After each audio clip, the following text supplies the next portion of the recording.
May anak ka? Meron po. Ilan? Isa po. Isa. Oh. So yung anak nyo ganyan din? Wala na. Nasaan po? Iwanan nga kami. Ay, iniwan. So ayun mga kababayan, no? Salamat sa Panginoon at nagkaroon tayo ng mga ganitong sasakyan. Kahit na maputik, kahit na bundok, laylayan talaga mga kababayan. Bihira yung mga tao makakarating dito. Hindi basta-basta naabot ng ating government, pero mararating ng Team Daddy Frankie. Kung makikita nyo yung mga gulong natin, talagang putik na mga kababayan. No?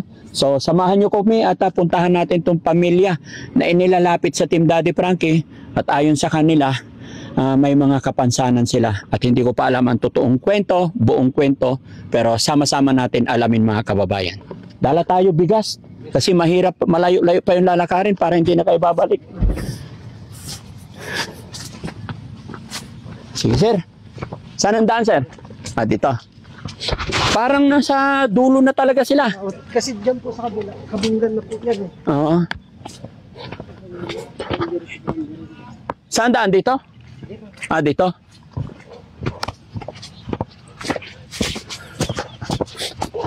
Liblib na to, sir, Hindi ba nakakatakot dito pag gabi? Hindi naman. Oo, lalo na pag tag-ulan, no? Oo, yung mga Innova, mga van, hindi na kaya dito.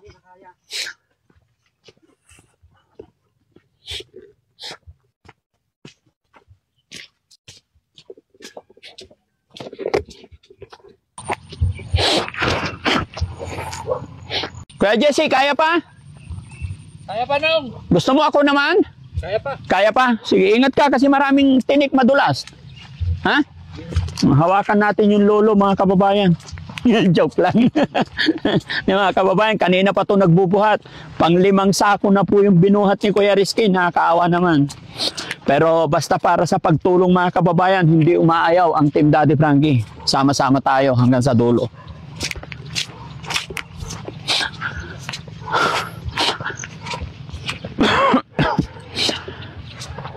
Hining. Tingnan mo. Ako naman. Ha? Sige, okay na. Nangangit na to eh. Sabi ko sa'yo eh. Di ba? Ang mga kababayan. Nakakaawa si ano eh. Kuya Rizky.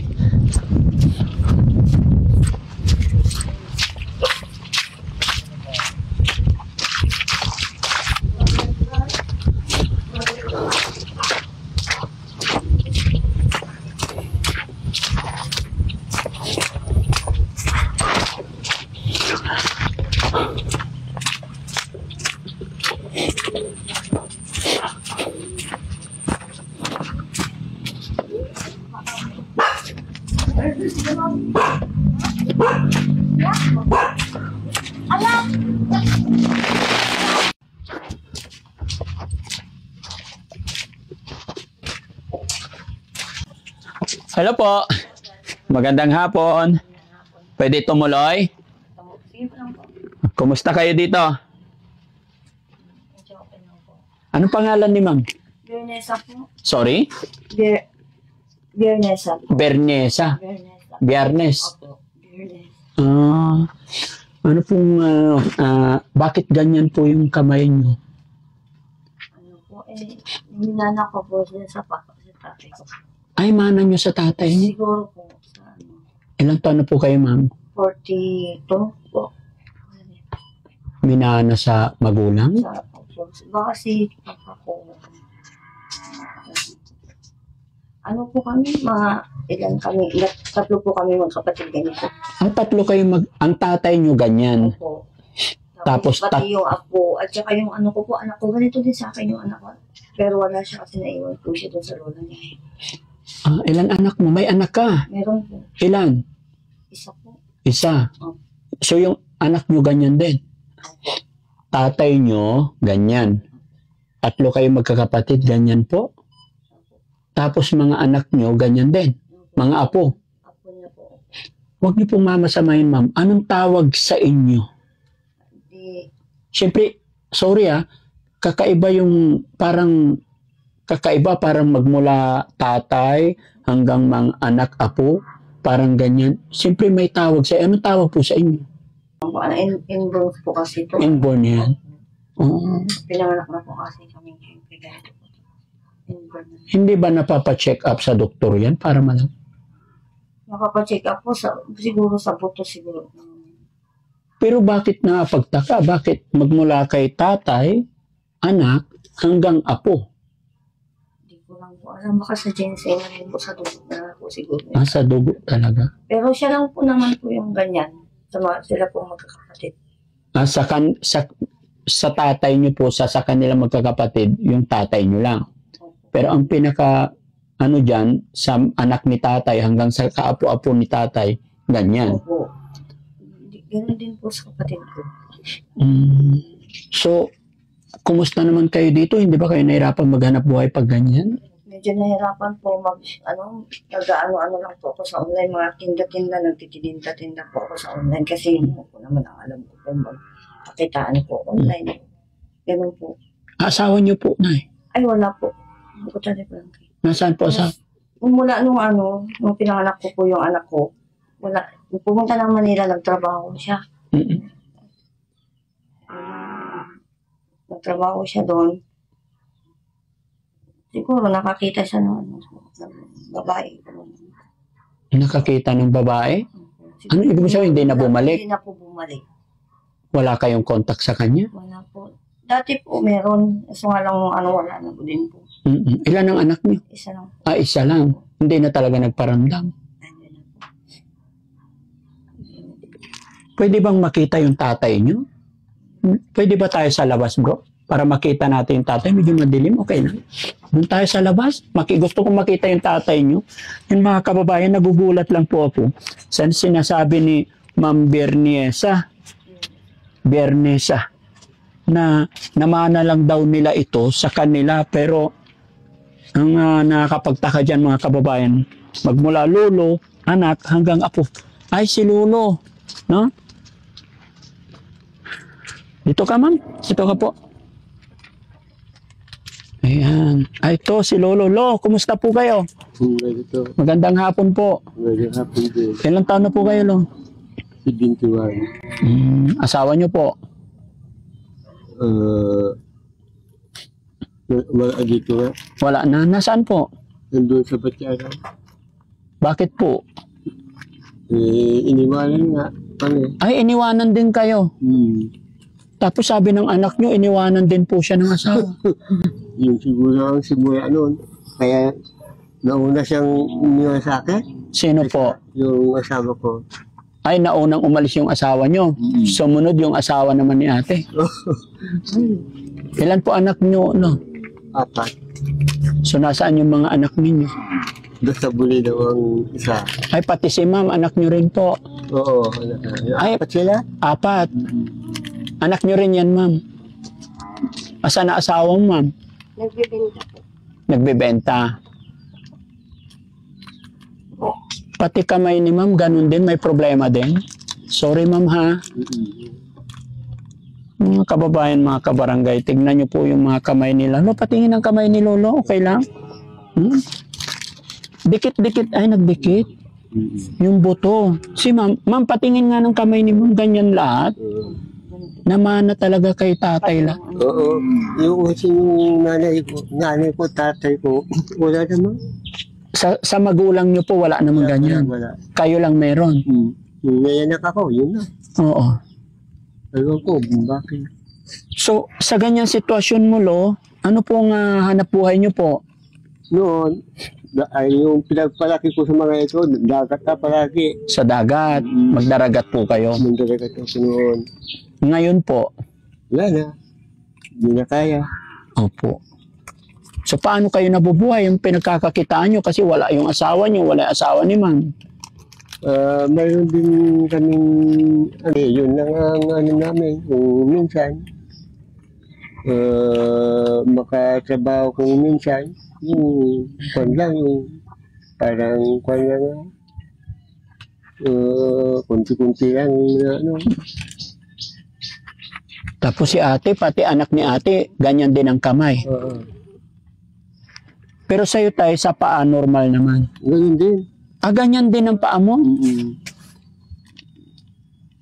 Kaya napakahirap magtrabaho ng normal, ano? Oo, hindi basta-basta yun. Kahit na nung magtrabaho ka sa anumang bagay, ayaw nilang tanggapin dahil ganito hindi maganda ang ano.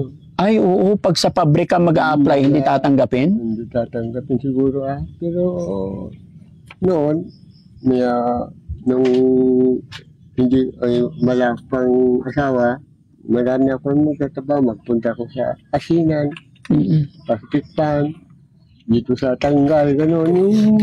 Yung pagkakakitaan din. Opo. Din. Pero kung mag-a-apply sa pabrika, hindi tanggap. Hindi siguro tanggap pa. Ganito na. Pero nung ma-apply ako doon sa Pacific Bay, sa asinan dito doon, tinanggap ako. Oo.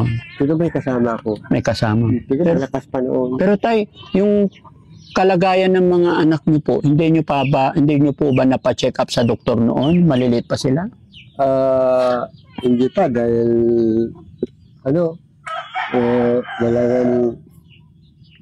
Walang pera? walang pera. Apat niyo tay, ay anak niyo apat, ganyan lahat? May yung isa. Ay, yung isa, okay naman. Okay na. Walang problema yung kamay. Walang pera. Pangalan ni ma'am, si ate. Pang ilan po kayo, ma'am? Bunso. Ay, kayo ang bunso. Ng pangalan ni ma'am na bunso. Kaya din po. Ma'am Rayalyn, anak niyo po yan? Dalawa po yung anak ko. Oo. Isa po, normal naman po. Ay, yung isa normal. Ito lang po. Ito lang, ganyan din ang kamay. Pati paa, ganun din? Ay, naku. Pareho po lang po. Sige. Oo. Pinapadukto po namin ito dati kaso natigilan po namin wala na po kami. Wala nang, Kaya na po ako ng munisipyo. nahiya ka nang humingi sa munisipyo. Opo. Umiiyak si ate, mga kababayan. Napakahirap na makita yung ganyan yung mga anak. No? Asa na nasawa mo, ma'am? Naalala ko po kasi pag mag-aaral po siya. Opo. Kasi nung nag-aaral ako ganyan din po Kinukutya po nila kami. Ay, nung nag-aaral ka, kinukutya ka. Po. Kaya naiisip mo yung mangyayari or possible na matatanggap ng anak mo. Opo. Oo. Ngayon, hindi pa niya alam kasi maliit pa. Pero pag dumating time na kahit sabihin natin 7 years old onward, hindi maiwasan sa mga bata yung bubulihin, no? Opo. Pero ano na lang, pag-pray na lang natin at turuan na lang natin yung bata na magmula ngayon, wag niyang intindihin, no? Ba't umiiyak si ma'am? Masakit lang po kasi tinatanong din namin po nung bata kami bakit kami ganito eh. Kasi po, ngayon po yung mga po ang sabi niya, mahirap po magtrabaho kasi nga mahirap mag-apply ng trabaho. Pag mga ganito. Hindi kasi din ako nakapagtapos ng pag-aaral.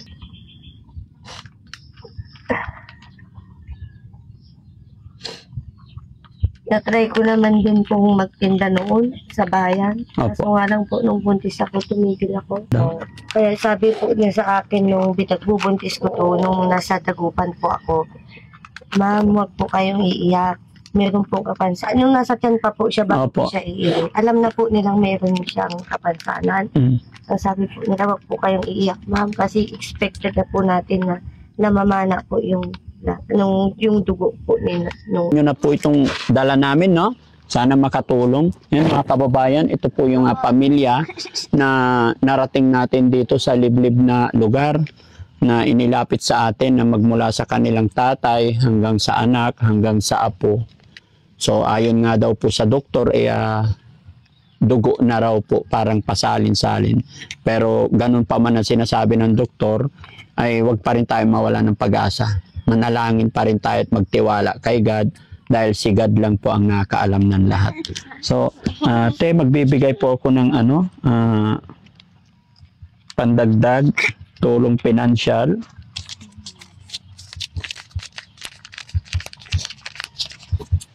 Ayan. Bigay po ako 10,000. Bahala na po kayo maghati-hati. Ano, te? Bilangin natin, te. 1. Nakahawak din. 2, 3, 4, 5, 6, 7, 8, 9, 10,000. Salamat po. Salamat po. Pagpasensyaan nyo na, no? Laban lang tayo, mga kapatid. Huwag lang tayong bibitaw, mag-pray lang tayo parati. No? Si ma'am naman, ma'am, anong masasabi ni ma'am? Maraming po salamat sa inyo, sir. Hindi ko po kasi in-expect na pupunta kayo dito. Opo. Nagulat lang po ako nung akala ko po kasi sabi ng ate ko, huwag kang aalis dyan sa bahay. Sabi niya, bakit? Sabi ko, hindi ko po kasi alam talaga. Kaya nagulat po ako kanina nung pagpasok. Okay lang, walang problema. Shout out kay Chris Vlog, no? Salamat sa mga kapwa ko content creator, mga kagaya kong mga charity vlogger. Pati Mabuhay po kayong lahat, no? Pati yung mga rider din po. Oo. Yung founder po ng mga rider. Tinutulungan. Tulungan din po siya noon. Kaya nagpapasalamat po ako. Okay. Sana po hindi sila magsawang tumulong sa mga kaman. Mahirap po talaga may kapansanan, sir. Sobrang hirap po. Mga pinagdaanan namin ng bata. Mahirap po talaga yung ganitong kalagayan namin. Kaya sana yung mga kapwa ko PWD, mga namin, magsara silang panghinaan ng loob po.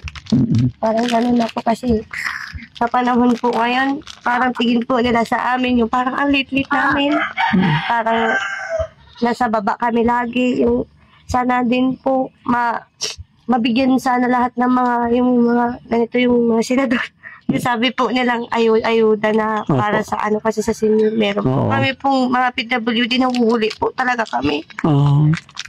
Yung parang walang talaga kasi nga panghabang buhay yung kapansanan namin, hindi kami makapagtrabaho talaga. Ng maayos. Huwag tayo mawala ng pag-asa. Ramdam kita, ate. Ramdam kita dahil nakikita ko. Gaya ng iyong sinabi, no? Sana nga po mga kababayan, no? Ito ang pagtuunan ng pansin ng ating mga senador. Instead na puro awayan, puro bangayan, dapat pagtuunan nila ng pansin yung mga kababayan natin na may kapansanan. Mga kababayan, mga kabarangay. Hindi po nila ginusto na maging ganyan sila. So dapat lang na sila yung pagtuunan ng pansin. Mga porpis, mga tagawalis, ano yung tinatawag mga tagawalis, di ba? Real talk naman talaga eh. Binibigyan yung mga magwawalis, kunting walis lang. Picture. Okay na. Pero yung mga kababayan natin na ganito may kapansanan, palibasa, yung iba dyan hindi makapaglaw, hindi makabuto, laging naiiwan. Diba? So, ayun mga kababayan, sana magkaroon ng pagkakataon na mabago naman yung sistema. No? Kung may magagawa lang sana tayo. Pero ito po mga kababayan, opinion lang ni Daddy Frankie at nasabi rin po yung hinaing ni Ma'am. At ito ang mission ni Daddy Frankie ay magbibigay ng tulong sa lahat po ng mga kababayan natin na nangangailangan talaga ng tulong. Lalong-lalo na rin po sa ating mga lolo at lola. Mga kababayan, magandang gabi po sa inyong lahat. Kami po ay ginabi na, kaya pansamantala magpapaalam sa inyo si Daddy Frankie. Tay, ano masasabi ni Tatay? Nakarating ang Daddy Frankie dito. Maraming salamat, sir. Dahil nakarating kayo at nabigyan mo kayo ninay. Tulong. Tulong para sa amin. Opo. Sige, Tay. Salamat po. Sana makabalik pa kami rito, no? Ayan. Maraming salamat po. God bless po.